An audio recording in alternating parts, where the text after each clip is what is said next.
नमस्कार दोस्तों। शनिदेव राशि परिवर्तन करने जा रहे हैं। मार्च के महीने में शनिदेव कुंभ राशि से निकल करके मीन राशि में प्रवेश कर जाएंगे। शनिदेव के मीन राशि में प्रवेश करते ही देश और दुनिया में बहुत सारी घटनाएं घटना शुरू हो जाएंगी। एक तरह से एक बदलाव का स्वरूप हम सभी को देखने को मिलेगा। हर एक कंट्री किसी न किसी तरह से इस प्रभाव को जरूर महसूस करेगी। शनिदेव का राशि परिवर्तन हर एक कंट्री पर पॉजिटिव और नेगेटिव तरीके से प्रभाव देता हुआ नजर आएगा।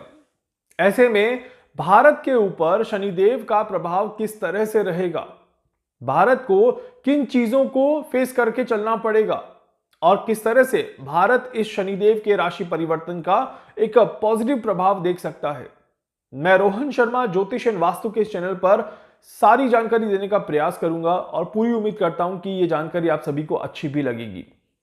शनिदेव न्याय के कारक हैं, शनिदेव कर्मों का फल देते हैं और शनिदेव हमेशा सही का साथ देने का प्रयास करते हैं, सही को आगे बढ़ाने की कोशिश करते हैं। इतने सालों से अगर आपने कोई मेहनत करी है तो यहां पर मौका मिलता है जब शनिदेव आपको उस मेहनत का परिणाम दें। ऐसे में भारत की कुंडली जब हम देखते हैं यहां पर, तो भारत की कुंडली में शनिदेव का ये राशि परिवर्तन जो हो रहा है ये 11th हाउस में देखने को मिलेगा।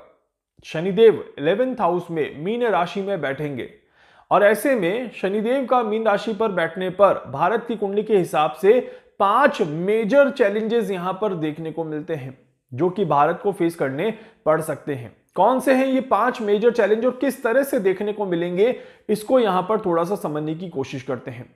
शनिदेव यहां पर मार्च 2025 से लेकर के ऑलमोस्ट 2.5 साल तक रहेंगे, मतलब कि 2025, 26 और 27 का समय हमें यहां पर देखने को मिलेगा। 27 में शनिदेव फिर से राशि परिवर्तन करते हुए नजर आएंगे। तब तक देश और दुनिया के साथ भारत में कौन से 5 मेजर चैलेंजेस देखने को मिलेंगे, इसे समझते हैं। पहला चैलेंज जो भारत में रहेगा ये भारत की साख को लेकर के रहेगा, भारत की इमेज को लेकर के रहेगा।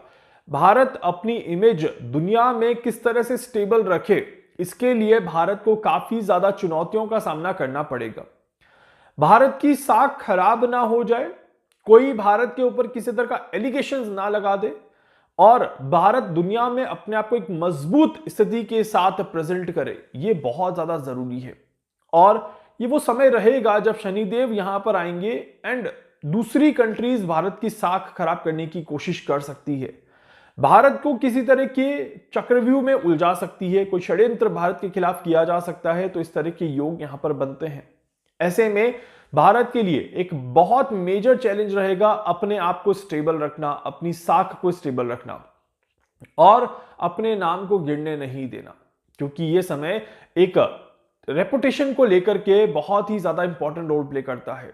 और ऐसे में जब भारत की एक नेशनल इमेज, जो एक पूरी तरह से भारत की अपनी पहचान जो है वो अगर कहीं पर भी खराब हो जाए तो उसका इंपैक्ट बहुत ज्यादा नेगेटिव देखने को मिलता है।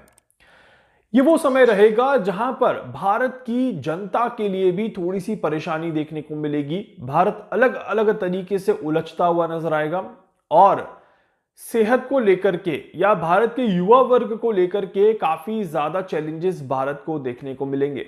सेकंड चैलेंज जो रहेगा ये भारत का युवा वर्ग लेकर के आएगा। किसी तरह का कोई प्रोटेस्ट, कोई बहुत बड़ा प्रोटेस्ट यहां पर देखने को मिल सकता है और ये वो प्रोटेस्ट रहेगा जो कि कहीं ना कहीं सरकार के किसी डिसीजन से नाखुश होकर के लिया जाए, या फिर आप कह सकते हैं कि ये उस तरह का प्रोटेस्ट रहेगा जिसमें बहुत बड़े मास लेवल पर चीजों को एकत्रित किया जाएगा, मास लेवल पर गैदरिंग करके इस प्रोटेस्ट के साथ ही देश में कई जगहों पर हानि हो सकती है। इस तरह के भी योग यहां पर बनते हैं। और स्टूडेंट किसी तरह का कोई प्रोटेस्ट करें तो इस तरह के भी संकेत यहां पर क्लियरली दिखाई देते हैं। ऐसे में जब हम प्रोटेस्ट की बात कर रहे हैं तो there is a strong chance कि मिलिट्री इन्वॉल्वमेंट भी हमें देखने को मिल सकता है, क्योंकि शनिदेव जिस तरह से मीन राशि में जाएंगे यहां पर नेवी और मिलिट्री काफी ज्यादा हाईलाइट हो जाती है।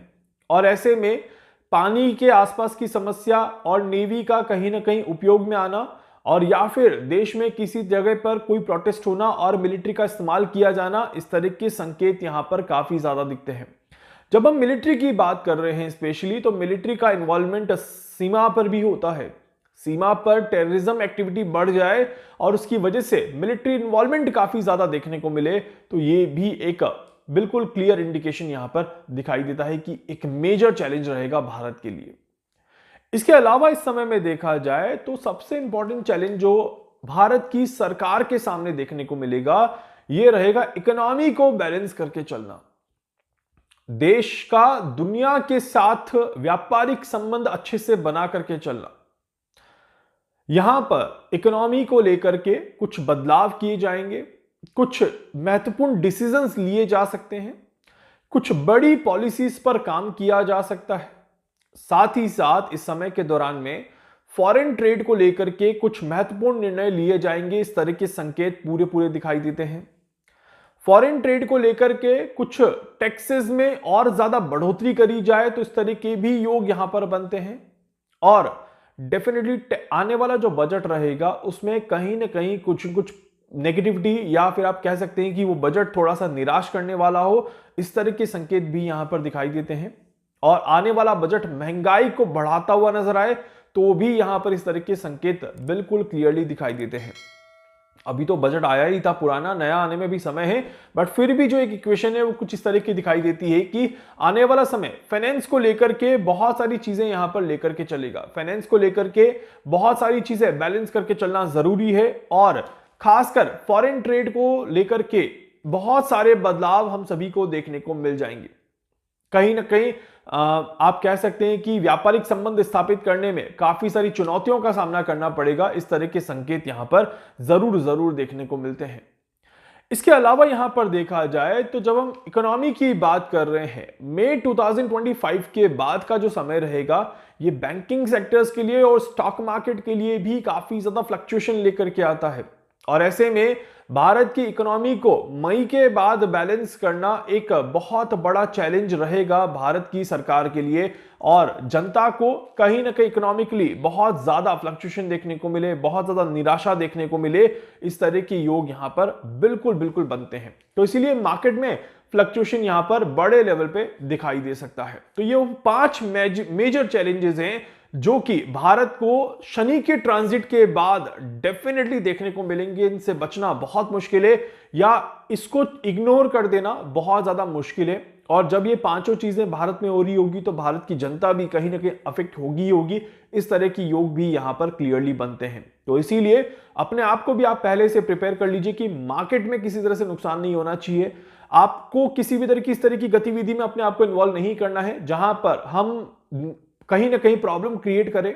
और साथ ही साथ जो भी निर्णय आप अपने जीवन में लेते हैं वो सोच समझ के लेना शुरू करिए, क्योंकि शनिदेव का ये जो राशि परिवर्तन रहेगा, ये तो मैंने जनरल एक 5 मेन पॉइंट्स बताए हैं। इसके अलावा सब पॉइंट्स में बहुत सारी चीजें हैं जो मैं आपको आने वाले समय में बताऊंगा। इसके अलावा अभी तो हमने सिर्फ शनि की बात करी है। मार्च के ही महीने में राहु भी ट्रांसिट कर रहे हैं, केतु भी ट्रांसिट कर रहे हैं, और मई के महीने में देवगुरु बृहस्पति भी ट्रांसिट कर रहे हैं। तो इन सभी के लिए एक एक करके मैं आपको एनालिसिस करके बताता जाऊंगा, और उसके बाद हम बात करेंगे कंबाइंड एनालिसिस की कि किस तरह से इसका प्रभाव आने वाले समय में हम सभी को देखने को मिलेगा। फिलहाल के लिए इन 5 चीजों पर थोड़ा फोकस करना शुरू कर दीजिए अभी से, क्योंकि समय बहुत कम है और काम बहुत ज्यादा है, और डेफिनेटली शनि अपना काम करते हुए जरूर नजर आएंगे। वीडियो को लाइक कर दीजिएगा, चैनल को सब्सक्राइब कर दीजिएगा, बेल आइकन पे जरूर से क्लिक करिएगा। कुछ भी पूछना चाहते हैं, जानना चाहते हैं अपने बारे में, कुछ भी समझना चाहते हैं, आप मुझसे संपर्क कर सकते हैं। मैं पूरी कोशिश करूंगा आप सभी की हर संभव मदद यहां पर कर सकूं। धन्यवाद।